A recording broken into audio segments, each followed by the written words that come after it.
Angkatan 10 Kota Palembang. Pada kesempatan kali ini saya akan mewawancarai dua kepala sekolah tentang bagaimana cara pengambilan keputusan jika mereka mengalami dilema etika. Selamat menyaksikan. Assalamualaikum Bapak. Waalaikumsalam. Selamat siang. Bagaimana kabar hari ini Pak? Sehat-sehat. Alhamdulillah luar biasa Pak. Jadi hari ini izinkan saya Pak, izinkan saya untuk berbincang-bincang sebentar. Ya, bagaimana cara Bapak mengambil keputusan jika Bapak mengalami namanya dilema etika. Di sini saya sudah mempunyai beberapa pertanyaan Pak. Ya boleh Pak ya. Oke. Jadi selama ini bagaimana Bapak mengidentifikasi kasus-kasus yang merupakan dilema etika atau rujukan moral? Kasus dilema etika dan rujukan moral sering kita alami ya. Iya.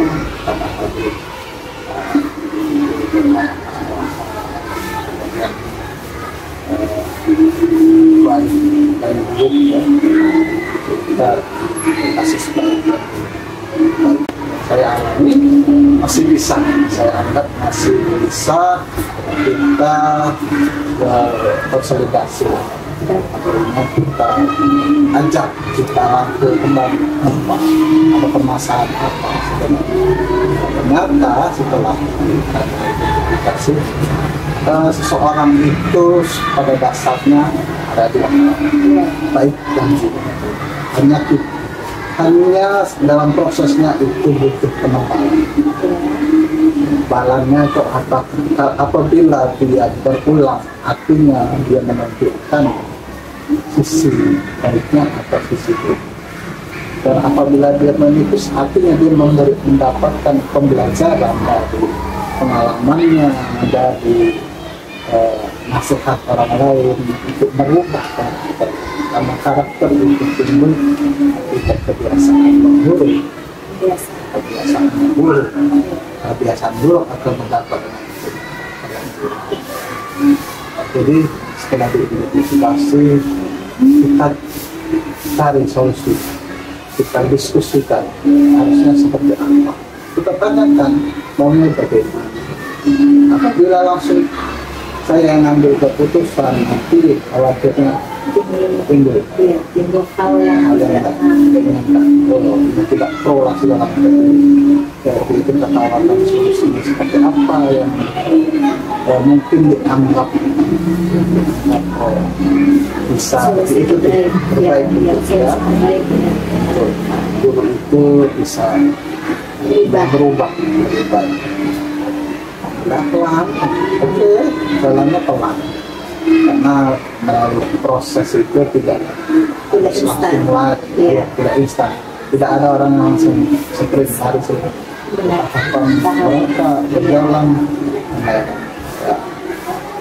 Tahap fase ini, alhamdulillah, saya anggap progresnya lumayan, walaupun belum 100% yang maksimal. Kita sudah mengupayakan langkah yang jangan sampai terjadi gesekan yang lebih luas. Apabila terjadi gesekan yang lebih luas, selain nanti timbulnya masalah itu kembali kepada pimpinan, nanti berdampak juga kepada diri. Bagaimana Bapak menjalankan pengambilan keputusan di sekolah, terutama kasus-kasus di mana ada dua kepentingan yang sama-sama benar atau sama-sama mengandung nilai kebajikan? Sama mengandung nilai benar dan nilai-nilai kebajikan. Saya contoh kasus guru si A. Iya. Pak, saya ini dan saya izin Pak. Iya. Saya mau contoh rumah. Oh, seperti itu. Iya. Di satu sisi lain, guru yang rajin tadi sama datangnya sama-sama lebih pagi Pak, dan pulangnya sesuai taruhan. Sesuai jadwal. Di sini akan dipilih kalau kita minta bunga artinya tidak dengan bijak, Iya. karena kita posisikan si guru yang bermasalah tadi yang maksudnya Tadi tadi pasti ada nilai positif. Si A ini ada positifnya seperti apa? Oh, oke. Kamu datang lambat dengan catatan. Jadi nanti kita jelaskan juga ke guru yang lain. Ibu, kalau memang dia rasa hanya setelah itu, kalau ibu anggap itu pilihan yang lain buat ibu, silakan ikuti. Cuma kode etiknya seperti ini, aturannya seperti ini. Kita kasih opsi pilihan. Nah, jadi dengan pilihan itu, oh ternyata kalau seperti itu kurang baik.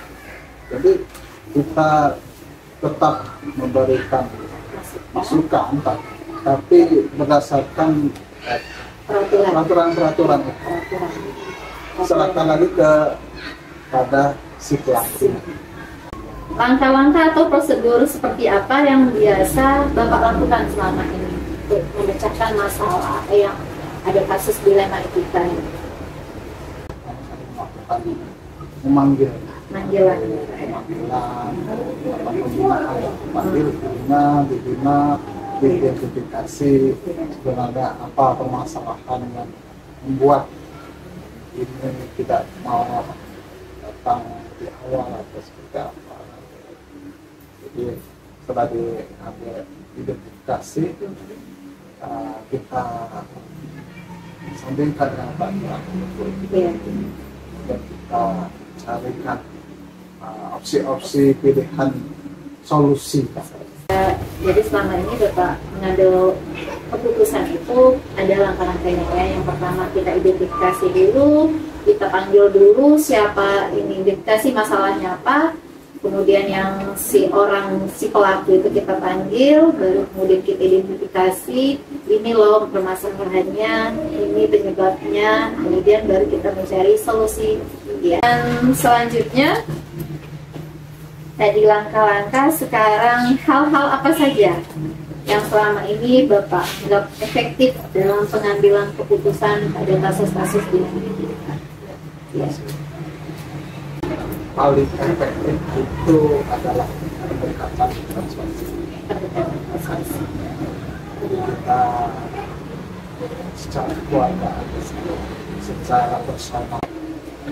Pertanyaan selanjutnya, hal-hal apa saja yang selama ini yang menjadi tantangan pada saat Bapak mengambil keputusan kasus-kasus dilema etika?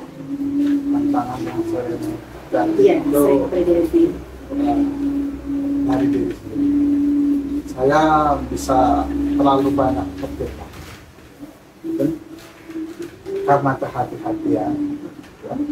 Jadi mungkin dinilai jadi terlalu lambat keputusan. Itu pertimbangan yang perlu banyak waktu, membutuhkan banyak waktu untuk mencarikan solusi yang tepat dari permasalahan-permasalahan. Jadwal Pak, jadi selama ini Bapak mengambil keputusan atau penyelesaian kasus-kasus dilema ini, adakah jadwal tertentu atau langsung, oh ada masalah ini langsung ambil putusannya seperti ini, atau ada jadwal atau bentuk atau prosedur yang harus dilakukan supaya baru bisa diambil keputusan tersebut? Kembali lagi tergantung permasalahannya seperti apa. Kalau yang sifatnya insidental, kita harus segera tanggap, selesaikan. Tergantung Pak ya, tergantung kasusnya, bisa diselesaikan hari itu atau perlu jadwal. Jadi tergantung, kembali lagi tergantung kasus ya atau permasalahannya seperti apa. Ya baik Pak. Ya selanjutnya Pak, adakah seseorang atau faktor-faktor yang selama ini mempermudah atau membantu Bapak dalam mengambil keputusan kasus-kasus dilema etika? Kita ini kadang dalam keputusan itu suka. Di sekolah kita di 150 ini saya sudah ada kepercayaan dengan guru yang mungkin bisa saya jadikan referensi atau pertimbangan Penasehat. penasehat. Kayaknya yang terakhir Pak, Ya. dari semua hal yang telah kita bahas, telah Bapak sampaikan tadi, pembelajaran apa yang dapat Bapak petik dari pengalaman Bapak selama ini dalam mengambil keputusan dilema etika? Kita jangan malas belajar. Belajarlah terus, harus belajar lagi. Jadi kalau kita mau belajar, mudah-mudahan kita dapat pengetahuan, bukan dapat ilmu. Kalau dapat ilmu nanti menyesatkan orang lain. Kalau kita dapat pengetahuan, kita akan mengambil hikmah dari pengetahuan itu untuk bisa menyelesaikan masalah lebih bijak. Bismillah. Pak, atas wawancaranya, atas waktunya. Ya, jadi semua pertanyaan sudah terjawab. Saya juga mendapatkan pengetahuan yang sangat luar biasa. Ya, terima kasih. Ya, terima kasih atas ilmu yang telah dibagi kepada saya. Sangat bermanfaat bagi saya. Semangat, sukses selalu. Amin. Sukses buat kita, sukses 150. Amin. Ya, Pak. Terima kasih. Ya, terima kasih Pak. Assalamualaikum warahmatullahi wabarakatuh. Assalamualaikum Pak. Waalaikumsalam warahmatullahi wabarakatuh. Bu, gimana yang bisa dibantu Bu? Ya, selamat pagi. Bagaimana kabarnya hari ini Pak? Alhamdulillah, Sugianto masih di sekolah 148 Bu, masih diberi mandat dengan kepala dinas pendidikan Kota Palembang, masih diberi amanah dan masih kita jalani Bu, tetap sehat kondisi saya jasmani dan rohani agar bisa menerima Ibu untuk tujuan Ibu. Iya. Pak, Iya. mari. Alhamdulillah sehat. Perkenalkan dulu Pak, saya Desi Yuliani dari SD 150 Palembang. Saya izin datang ke sekolah Bapak ke SD 148 ini untuk mewawancarai Pak, untuk mewawancari Bapak ya dalam pengambilan bagaimana cara Bapak mengambil keputusan jika menghadapi namanya kasus dilema itu. Ya Bu, selamat datang Bu ya di SD kita Bu. Dalam rangka pengambilan kasus dilema etika tadi Bu ya. Nah, silakan Bu kalau ada perlu, kalau bisa saya jawab. Kalau tidak ya itu bukan kesalahan saya, kegagapan saya mohon maaf. Iya, Pak. Coba Bu silakan kalau mau wawancara apa. Di sini ada pertanyaan pertama ya Pak. Ya. Selama ini bagaimana Bapak mengidentifikasi kasus-kasus yang merupakan dilema etika atau bukan moral? Jadi bagaimana cara Bapak mengidentifikasinya? Baiklah Bu, nah cara mengidentifikasi kasus-kasus dilema atau butuhan moral Bu ya. Iya. Nah, kalau kasus-kasus dilema ini terjadi pada saat kapan saja Bu, dan selalu itu menyatakan benar dan benar ya, terjadi kapan saja suatu saat benar dan benar, mereka itu selalu menyatakan si A benar, si B benar. Kalau dilema tadi bujukan moral ya. Iya, bujukan moral. Moral, namanya moral itu Bu, ada yang benar, ada yang salah. Ada yang sudah salah tetap mengaku benar, ada yang benar dia tetap bertahan, dan bahkan ada yang tetap bisa salah karena namanya moral ya. Jadi itu tadi kasus dilema dan moral bukan moral tadi, cara kita harus mengetahui jenis kasusnya. Oh ini kasus begini, itu caranya yang intinya harus tahu fokus titik tumpu dilema etika dan dilema moral tersebut, bukan moral tersebut ya. itu Bu ya. Ya, jadi caranya yaitu kita kenali dulu kasus tersebut ya. Kenali dulu kasus tersebut benar atau salah. Iya. Mungkin salah keduanya. Salah keduanya sama bisa salah jadi keduanya. itu moral, etika moral. Ya, etika moral. Jadi kita kenali dulu. Ya, kenali dulu jenis kasus permasalahan. Iya. Baik. Jadi yang selanjutnya Pak, selama ini bagaimana Bapak menjalankan pengambilan keputusan di sekolah, terutama untuk kasus-kasus di mana ada dua kemungkinan ketertiban itu sama-sama benar atau sama-sama mengandung nilai kebajikan. Sama-sama benar atau mengandung nilai kebajikan. Iya. Mengambil keputusannya. Iya, Tapi tentang dilema. Iya. Itu yang saya bilang tadi kan dilema itu benar dan benar. Iya. Nah, terus moral tadi Benar salah. Yang kita ambil keputusannya kita padukan titik tumpu tadi itu, dilema tadi itu kita padukan satu persatu nanti ketemu kursi dilema ini. Kebajikan moral bisa seperti ini, kita tahu dari seseorang yang mengambil kasus dilema dan dilema etika dan kebajikan moral tersebut nanti baru kita akunkan. Kita bisa sekali bagaimana cara menyelesaikan dilemanya seperti ini, kita selesaikan seperti itulah. Berarti jenis kasusnya. Jenis kasusnya. Jadi Dilema ini karena dia atau dilema bukan moral. ya, jadi kita sudah identifikasikan kasus tersebut baru kita padukan. Ini termasuk di kasus dilema etika atau bukan moral. Iya. Langkah-langkah atau prosedur seperti apa yang biasa Bapak lakukan selama ini dalam menghadapi mengambil keputusan untuk kasus-kasus dilema etika? Langkah-langkah awal itu kita harus mengetahui jenisnya. Dilema tersebut kita harus mengetahui jenisnya, kemudian siapa yang mengalami dilema itu, apa terjadi dilema itu, mengapa, kemudian kita ganti. Jangan sampai. Pertanyaan selanjutnya Pak ya. Jadi hal-hal apa saja yang selama ini Bapak anggap efektif dalam mengambil keputusan pada kasus-kasus dilema etika? Hal-hal apa saja yang Bapak selama ini Bapak anggap efektif pada waktu mengambil keputusan? Hal-hal yang sangat efektif pada mengambil keputusan itu ya.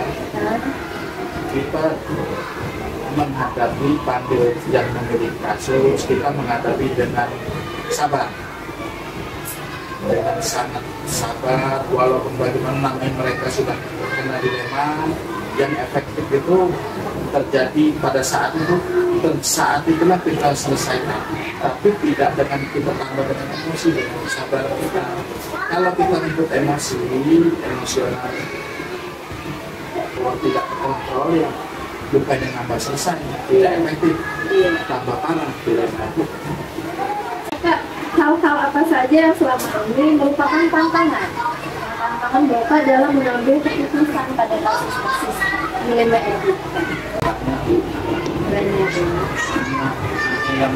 Yang mengalami kasus dilema ini kan berbagai macam.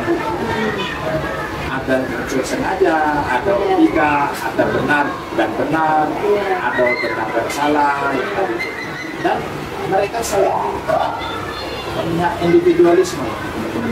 Jadi tantangannya ya sangat berat sebenarnya. Cuma hadapi itu dengan sangat bagaimana caranya kita satukan mereka tetap bersatu, terselesaikan masalah. Ya, jadi apakah Bapak memiliki sebuah jadwal tertentu dalam sebuah penyelesaian kasus etika, atau langsung menyelesaikan di tempat, atau memiliki sebuah jadwal untuk menyelesaikan? Nah, ini kembali yang benar-benar berkaitan. Dilema ini terjadi bukan kita buat. Terjadi ada yang dibuat, ada yang tidak, ada spontan sebenarnya. Nah, seperti ini bisa kita jadwalkan. Kalau bisa kita selesaikan saat ini loh. detik itu. Pak ya, adakah seseorang atau faktor-faktor apa yang selama ini mempermudah atau membantu Bapak dalam mengambil keputusan dalam kasus hidup itu? Jadi faktor-faktor atau selama ini seseorang yang membantu atau mempermudah Bapak gitu. Keputusan itu kalau saya di sekolah ya, ada guru, ada lembaga agama, ada lembaga masyarakat, kita ada guru selaku wakil masyarakat, adalah apa namanya ya yang ya kalau kita tidak bisa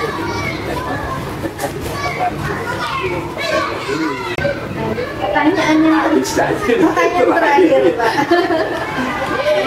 Iya, dari semua hal yang telah Bapak sampaikan tadi Pak ya, pembelajaran apa yang dapat Bapak petik dari pengalaman Bapak selama ini dalam mengambil keputusan?